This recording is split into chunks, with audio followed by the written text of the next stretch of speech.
کسی که به شریک صمیمی زندگیش رحم نمیکند ظالم در دنیا بالاتر از این قرار نداره.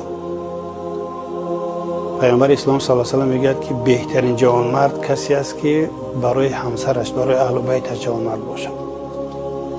و من میگه در بین شما بهترین جوانمرد هستم. در خانهش هیز و مشک است، کفشاش میدوخت، کودک سری دست میگرفت و خدمت خانهش میکرد. در 23 سال عمر مبارک پیغمبریش یک بار طرف همسراش نگفت که من از درون خانهش این اصطلاح را استفاده نبود که من پیغمبر خدا هستم. خدمت میکرد در خانهش. پس جوانمردی با سیکه و صورت، با مثلا فرخ سر، با خوب پوشیدن و با پول و مال داشتن و قصر سازی نیست. از نگاه عرفانی جوانمرد کسی است که همسرش شهادت دهد که جوانمرد است.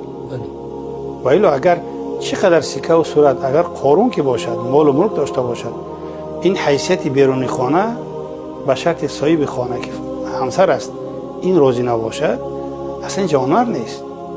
چرا اینا ظالم گفتن؟ چه سخنی من نیست. کم نیستن شوهرایی که در بیرون برای بعضی خانم ها در ناخونک وفادار هستند، اما برای همسرش و محبوبش و مادر فرزنداش زهرمار است.